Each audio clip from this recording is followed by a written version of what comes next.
किसी राजा ने घोषणा करवाई कि वनों में जो हरिण हैं वे राजा के हैं, उनको जो मारेगा उसे दंड मिलेगा। एक बालक जो धीर और वीर था, बाण चलाने में भी निपुण था तथा वनों में पशु पक्षियों का वध करता था, उसका नाम था रॉबिन हुड। एक बार राजा के मंत्री के साथ उसकी मित्रता हो गई। सचिव भी बंदूक चलाने में निपुण था, परंतु रॉबिन के समान नहीं था। यह बालक मुझसे भी निपुण है, ये देखकर मन में दुखी होता हुआ भी वह उसकी प्रशंसा किया करता था। उसी समय अचानक आवाज सुनाई दी। सचिव ने कहा, यदि तू इस हरिण को मार देगा तो मैं तुझे इनाम दूंगा। रॉबिनहुड ने कहा, मैं राजा की आज्ञा का उल्लंघन नहीं करूंगा। सचिव ने कहा, मैं किसी से भी कुछ नहीं कहूंगा, राजा मेरे वश में है। रॉबिन को उस पर विश्वास हो गया और उसने शीघ्र ही बाण चलाया, हरिण को मार दिया। सचिव ने कहा, हरिण का वध करने के कारण तुम्हें दंड भोगना पड़ेगा। इस प्रकार उन दोनों में झगड़ा हो गया। रॉबिन धनुष चढ़ाकर गरजने लगा। सचिव डर के मारे भाग गया।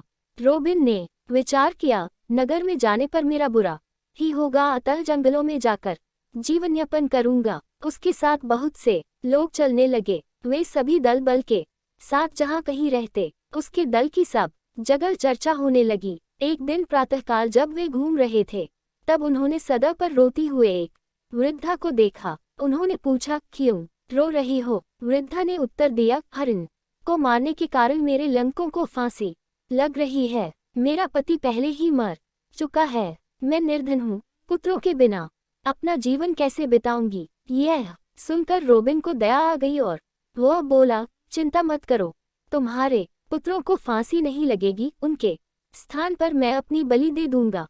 वृद्धा प्रसन्न होती हुई अपने घर लौट गई। रॉबिन ने शीघ्र ही अपने सहयोगियों को बुलाया और कहा, सभी फांसी घर के पास तैयार रहो, जब मैं बिगुल बजाऊं तब सभी निकल कर हमला कर देना। रॉबिन सड़क की ओर चल पंगा। वहां उसने एक भिक्षुक को देखा।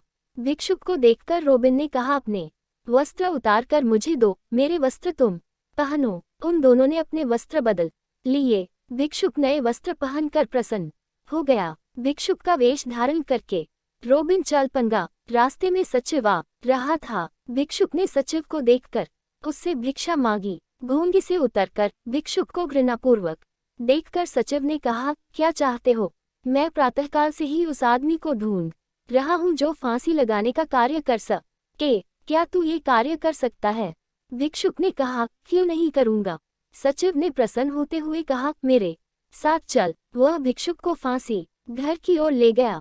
रॉबिन ने जब उस फांसी घर में उस वृद्धा के पुत्रों की और लोगों की भीड़ देखी तो उसे आश्चर्य हुआ। सचिव ने कहा, अरे भिक्षुक, जल्दी करो, समय बीत रहा है। भिक्षुक ने कहा, क्या मृत्युदंड से पहले ईश्वर की प्रार्थना नहीं करते हो? क्या यहाँ कोई उपदेशक भी नहीं है? नहीं, प्रार्थना तो करनी ही चाहिए। मैं उपदेशक को बुलाता हूँ। भिक्षुक ने शीघ्र ही बिगुल बजाया। धनुष लेकर रॉबिन के सभी सहयोगी चारों ओर फैल गए। अत्याचारी उस सचिव को भयभीत देखकर सभी हंसने लगे। रॉबिन ने वृद्धा के पुत्रों को बंधक मुक्त करके कहा, सुखपूर्वक अपने घर जाओ।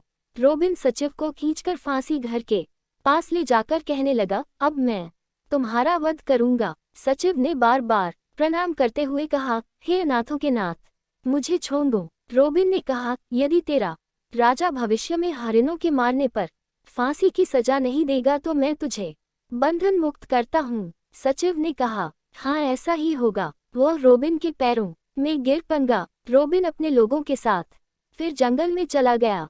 लोगों ने अत्याचारी राजा को सिंहासन से उतार दिया और अमात्य को भी उस स्थान पर सुयोग्य प्रजाहित चिंतक राजा का वरण किया। रॉबिन ने उसी तरह अपना जंगली जीवन बिताया। जंगल में भी न्यायप्रिय राजा की कीर्ति फैल गई। एक बार रॉबिन शिकार खेलने गया। उसने देखा कि एक सुंदर युवक घोंगे पर बैठकर आ रहा है। धनुष निकाल कर रॉबिन ने कहा, जो कुछ तुम्हारे पास है वो हमें दे दो। राजा ने सब धन निकाल कर उसे दे दिया। रॉबिन ने निश्चय किया कि यह तो राजा है। सारा धन लौटा कर रॉबिन ने क्षमा मांगते हुए कहा, आप जैसे राजा को देखकर मैं बहुत प्रसन्न हूँ। इस समय भी कुछ लोग अत्याचारी हैं, उनका नियमन करके आप सुखपूर्वक राज्य कीजिए। राजा ने कहा, आप लोग वनवासी हो, शूर हो, धनुष बाण चलाने में कुशल हो। आपके सहयोग के बिना राज्य कैसे सुराज्य हो सकता है। रोबिन राजा को अपने निवास स्थान पर लाया और विधिपूर्वक उसका स्वागत किया।